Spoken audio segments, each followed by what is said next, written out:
My dear student, अस्सलाम वालेकुम। I am Asif Moin. जैसा कि आप जानते हैं, हमारी वीडियो का सिलसिला आपके साथ राब्ते पर है और आज हम बात करेंगे बीकॉम पार्ट 1 अकाउंटेंसी के हवाले से। आज का टॉपिक हमारा 10 कॉलम वर्कशीट है। जी हाँ, 10 कॉलम वर्कशीट के हवाले से हमें ये बात बताना बहुत ज़्यादा ज़रूरी समझते हैं कि अभी चूँकि एडीसी के बीकॉम के एग्ज़ाम नियर हैं, उम्मीद है कि सितंबर के मिड में ये शुरू हो जाएंगे।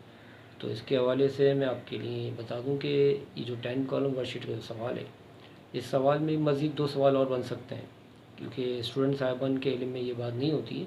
आम तौर पर स्टूडेंट साहिबान इस 10 कॉलम वर्कशीट के सवाल को ड्रॉप कर देते हैं और ये पढ़ते ही नहीं। उनका कहना ये होता है या उनका सोचना ये होता है कि ये सवाल बहुत टिपिकल होता है, उसको करने में बहुत टाइम ज़्यादा वेस्ट होता है। लेकिन आपकी अगली अर्ज़ ये है कि ये बीकॉम पार्ट 1 का जो 10 कॉलम वर्कशीट का सवाल है, इसकी जो बेस है वो एडजस्टिंग है। और एडजस्टिंग एंट्री के ज़रिए अगर हम बात करें तो एडजस्टिंग एंट्री के ज़रिए 3 सवाल के सिलसिले शुरू होते हैं, जिसमें सबसे पहला सिलसिला एडजस्टिंग टू 10 कॉलम वर्कशीट, जिसे ड्रॉप किया जा रहा है मिसअंडरस्टैंडिंग की वजह से। जबकि adjusting to closing and reversing ये सेकंड पार्ट है इसका, ये भी आ सकता है एग्ज़ाम में। जबकि तीसरा पार्ट इसका होगा adjusting to income statement approach with balance sheet. तो मालूम ये हुआ कि ये 3 जो पार्ट्स हैं वो एडजस्टिंग के तरीके से सवाल में अलग अलग पूछने के चांसेस बन सकते हैं।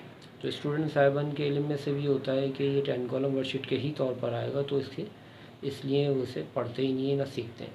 तो अगर देखें 10 कॉलम वर्कशीट के हवाले से अगर ये सवाल आता भी है तो वो भी इतना मुश्किल नहीं है, वो भी बहुत आसान है। हमारी वीडियो में इंशाअल्लाह ताला उसका भी सिलसिला मौजूद है और इसे दोबारा भी शुरू कर देंगे, सिखा देंगे, वैसी बात नहीं है। और अगर फ़र्ज़ करते हैं 10 कॉलम वर्कशीट के साथ क्लोजिंग रिवर्सिंग का सवाल भी आ गया और इनकम स्टेटमेंट अप्रोच और बैलेंस शीट भी आ गया, तो फिर तो क्या बात है। तो 10 कॉलम वर्कशीट में टाइम ज़्यादा लगता है, उसमें जो है उसके बजाय जो है हम क्लोजिंग और रिवर्सिंग को करके 20 नंबर बआसानी हासिल कर सकते हैं। तो ये बात बाद में जाके बड़ी अफसोस में आएगी कि हमने ये सवाल क्यों नहीं सीखा, क्योंकि इस सवाल से 3 सवाल बन रहे थे। अगर ये 10 कॉलम वर्कशीट में भी एक्सपर्ट हो गया कोई, तो फिर ये क्लोजिंग भी कर ली खुशी से और ये भी कर लिया, तो इस तरह 2 सवाल करने से 40 नंबर आपके आसानी से गेट हो गए।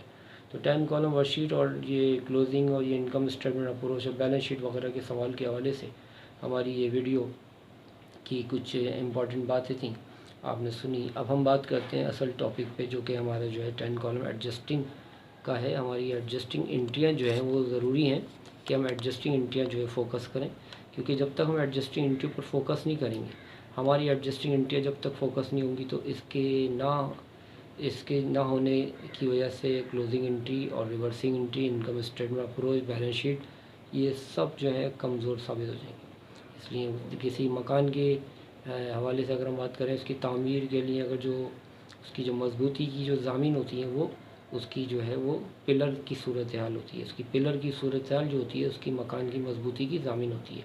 तो इसी तरीके से इस अकाउंटिंग के 10 कॉलम वर्कशीट और क्लोजिंग और इनकम स्टेटमेंट अप्रोच और बैलेंस शीट के सवाल में एडजस्टिंग की जो है वो सिचुएशन जो स्ट्रॉन्ग होना बहुत ज़्यादा ज़रूरी है। तो हम जो है आज हम इंट्रोडक्शन दे रहे हैं एडजस्टिंग का, कि एडजस्टिंग कौन सी ऐसी हैं जो 10 कॉलम वर्कशीट में इंपॉर्टेंट हो सकती हैं और उनके आने के चांसेस हो सकते हैं। तो ये नोट कीजिए। सबसे पहले तो नंबर 1 जो है प्रीपेड, यानी प्रीपेड्स की जो 3 केस है, आमतौर पर 3 में से कोई भी केस आ सकता है। तो ये पहला ये नंबर पॉइंट है हमारा नंबर 1, कि प्रीपेड की केस की एंट्री की तैयारी आप अच्छे तरीके से करें। नंबर 2 जो है हमारा जो सेकंड केस है वो डेप्रिसिएशन है। डेप्रिसिएशन में किसी भी तरह का कोई भी केस आ जाए, परसेंटेज में या विद अमाउंट, कोई भी सूरत हाल के साथ डेप्रिसिएशन की एंट्री भी स्ट्रॉन्ग है। ये भी एडजस्टिंग में क्वेश्चन में आ सकती है। नंबर 2 ये थी।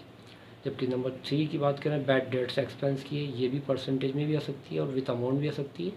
ये भी तीसरी इंपॉर्टेंट एंट्री है, इसको भी बहुत ज़्यादा प्रैक्टिस की ज़रूरत है, इसके भी चांसेस ज़्यादा होते हैं आने के। ये अभी आपने प्रीपेड के हवाले से पहली एंट्री सुनी, दूसरी डेप्रिसिएशन और तीसरी बैड डेट्स।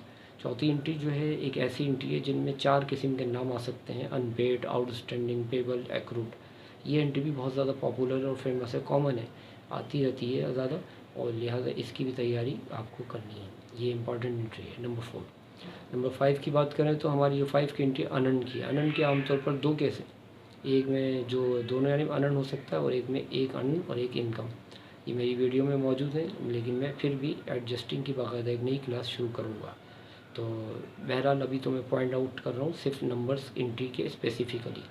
तो हमारी जो नेक्स्ट एंट्री है अनंत की एंट्री भी बहुत इंपॉर्टेंट है, इस पर भी आप तवज्जो दें। मैं एक बार फिर रिवाइज़ कर दूँ। सबसे पहली मेरी एंट्री प्रीपेड की थी, जबकि 2 यानी सेकंड मेरी डेप्रिसिएशन, तीसरी बैड डेट्स और number 4 unpaid outstanding payable accrued वगैरह की, और नंबर नेक्स्ट जो थी मेरी अभी आनंद की थी। इसके बाद अगर हम बात करें नेक्स्ट एंट्री की, हमारी जो नेक्स्ट एंट्री है वो है हमारी अपना फॉर द ईयर की, यानी ऐसी एंट्रियाँ जिनमें for the year in the last होता है। किसी भी एंट्री में salary expense for the year, rent expense for the year, या wages expense for the year, insurance expense for the year, ये एंट्री भी बहुत इंपॉर्टेंट है। इसके भी 2 केसेस हैं, ये भी बहुत ज़रूरी है, इसकी तैयारी भी आपको करनी चाहिए।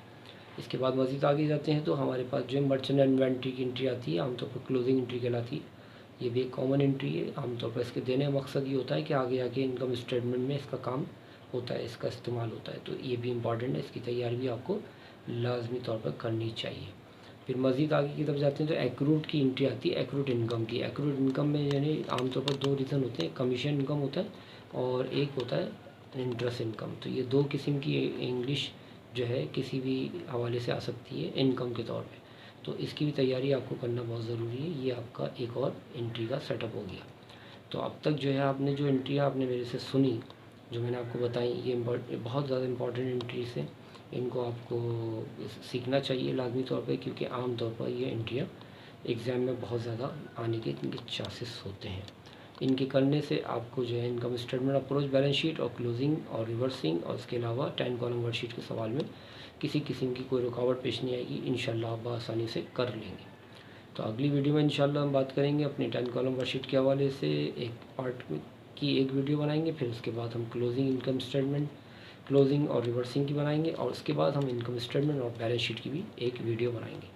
उम्मीद करता हूँ आपको ये नॉर्मल जो है हमारा जो एक छोटा सा इंट्रोडक्शन था about the importance of 10 column worksheet, closing, reversing and income statement, approach and balance sheet, और फिर विद एडजस्टिंग, और फिर एडजस्टिंग के पॉइंट्स आउट जो हमने किए थे वो, ये सब आपकी समझ में आया होगा। इंशाल्लाह हम अपनी नेक्स्ट क्लास में इस पर तफसीली बात करेंगे। Thank you for the next time. अस्सलामु अलैकुम व रहमतुल्लाह।